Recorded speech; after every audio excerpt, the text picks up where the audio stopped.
क्या आपको पता है कि ब्रह्म मुहूर्त सिर्फ एक समय नहीं बल्कि जीवन का सबसे बड़ा रहस्य है? क्या आपने कभी सोचा है कि क्यों ऋषि, मुनि, योगी और स्वयं भगवान विष्णु तक इस विशेष समय को इतना महत्वपूर्ण मानते थे? आज हम आपको एक ऐसी दिव्य कथा सुनाने जा रहे हैं जिसे सुनकर आपकी आंखें खुल जाएंगी, आपका मन जाग उठेगा और आपके भीतर एक नई ऊर्जा का संचार होगा। ये सिर्फ एक कहानी नहीं बल्कि एक ऐसा गुप्त ज्ञान है जिसे जानने के बाद आपका जीवन पहले जैसा नहीं रहेगा। आपने शायद सुना होगा कि ब्रह्म मुहूर्त में उठने से बुद्धि तेज होती है, शरीर स्वस्थ रहता है और सफलता प्राप्त होती है। लेकिन क्या आपने कभी यह जाना कि इस समय में ध्यान करने से आपको अपने पूर्व जन्मों की झलक मिल सकती है? क्या आपने ये कल्पना की है कि अगर आप इस रहस्य को समझ लें तो आप अपने भविष्य को देख सकते हैं, अपने भाग्य को बदल सकते हैं? आज हम आपको एक ऐसी रहस्यमयी कथा सुनाएंगे जिसमें एक राजा ने 7 रात्रियां ब्रह्म मुहूर्त में जागकर ऐसे अनुभव किए जो साधारण मनुष्य के लिए असंभव है।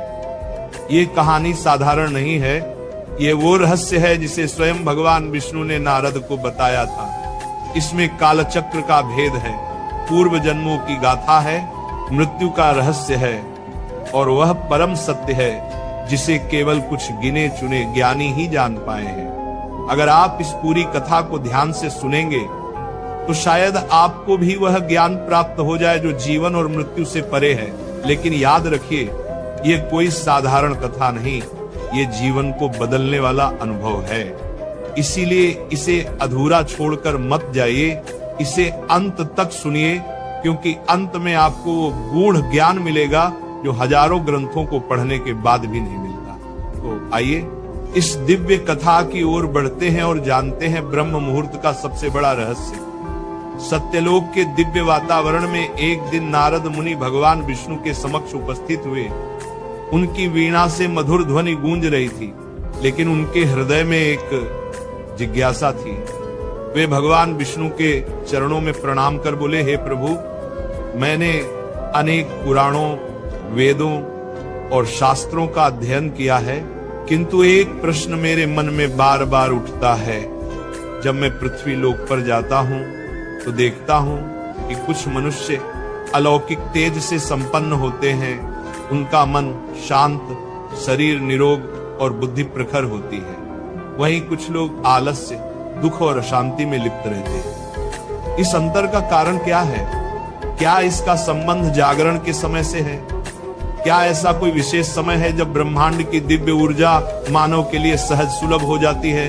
भगवान विष्णु मंद मुस्कान के साथ बोले, हे नारद, तुमने बहुत ही गूढ़ प्रश्न किया है। ये भेद साधारण नहीं बल्कि अत्यंत महत्वपूर्ण है। इसका रहस्य ब्रह्म मुहूर्त में छिपा हुआ है। ये वही समय है जब ब्रह्मांड की समस्त सकारात्मक ऊर्जा पृथ्वी पर बहने लगती है। ये मुहूर्त देवताओं, नश्यों और सिद्ध पुरुषों का प्रिय समय है। इस काल में जो जागता है वह स्वयं ब्रह्मांड की दिव्यता को अपने भीतर समाहित कर सकता है। नारद मुनि ने फिर प्रश्न किया, हे प्रभु, यदि ब्रह्म मुहूर्त इतना शक्तिशाली है तो कृपया मुझे एक ऐसी कथा सुनाइए जिससे इसका वास्तविक प्रभाव स्पष्ट हो सके। भगवान विष्णु बोले, हे नारद, ध्यान पूर्वक सुनो। मैं तुम्हें एक अत्यंत प्राचीन कथा सुनाने जा रहा हूँ जिसे सुनकर तुम स्वयं ब्रह्म मुहूर्त की महिमा को समझ सकोगे। यह कथा एक ऐसे राजा की है जो ब्रह्म मुहूर्त के प्रभाव से जीवन मृत्यु के बंधनों को पार कर सका। बहुत समय पहले की बात है, पृथ्वी लोक पर सौम्यनगर नामक एक समृद्ध राज्य था। इस राज्य का राजा चंद्रकेतु था, जो पराक्रमी, न्यायप्रिय और विद्वान था। उसकी प्रजा उससे अत्यंत प्रेम करती थी, क्योंकि वह न केवल एक कुशल योद्धा था बल्कि संतों और गरीबों का सम्मान भी करता था। परंतु एक समस्या थी, राजा का मन सदैव अशांत रहता था। अपार वैभव, शक्ति और भोग विलास होने के बावजूद भी उसे शांति नहीं मिलती थी।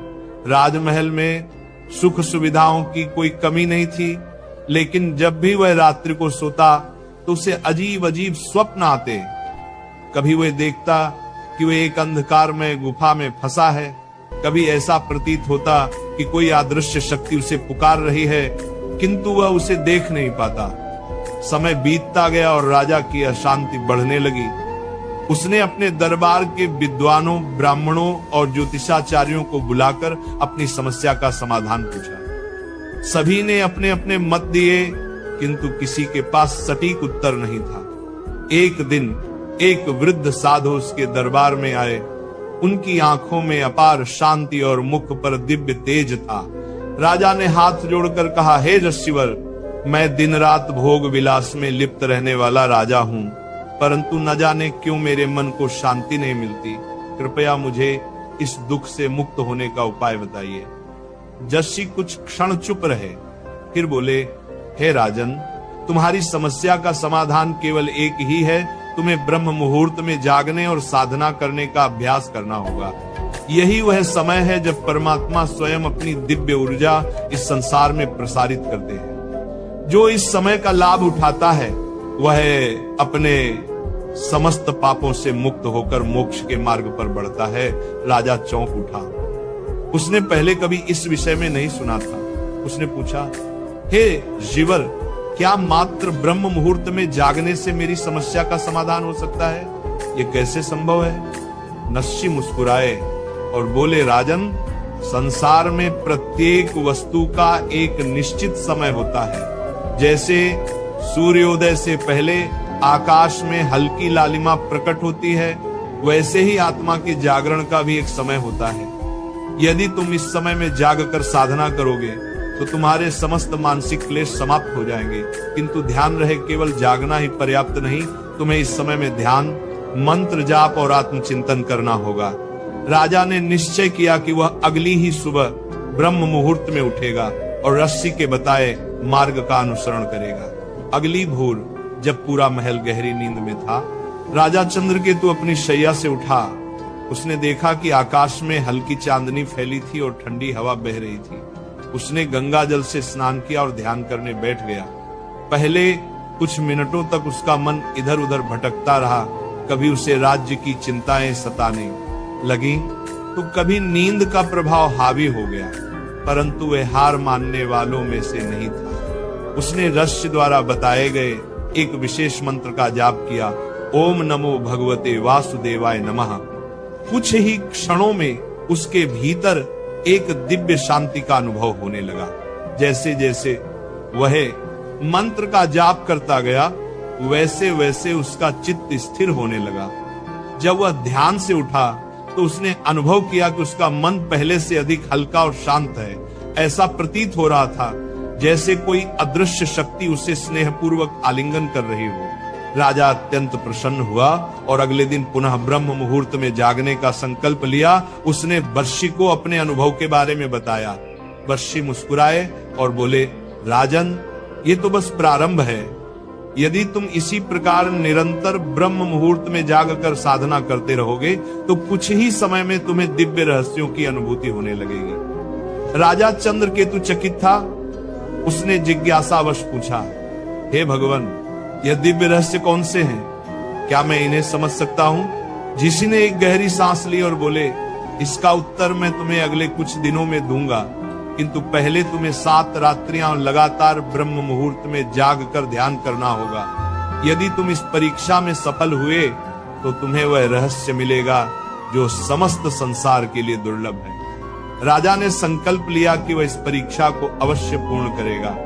अगले 7 दिनों तक वह नियमित रूप से ब्रह्म मुहूर्त में उठेगा, ध्यान करेगा और ऋषि के बताए मार्ग पर चलेगा। दूसरी रात जब राजा ने ध्यान करना शुरू किया तो उसे एक अद्भुत अनुभूति हुई। पहले तो मन में असंख्य विचार उमड़ने लगे, राज्य की सुरक्षा, प्रजा का कल्याण, भविष्य की योजनाएं। किंतु जैसे ही उसने अपनी दृष्टि को स्थिर किया और जस्य द्वारा दिया गया मंत्र दोहराने लगा, ओम नमो भगवते वासुदेवाय, वैसे ही उसके भीतर एक अजीब सी शांति फैलने लगी। अचानक उसे प्रतीत हुआ जैसे वो अपने शरीर से परे जा रहा है। उसका मन हल्का हो गया और उसने एक विशाल प्रकाशमय चक्र को अपने सामने घूमते हुए देखा। वह चक्र निरंतर गतिमान था, कभी तेज, कभी मंद। उसी समय उसे एक दिव्य स्वर सुनाई दिया, हे राजन, ये जो तुम देख रहे हो वो काल चक्र है।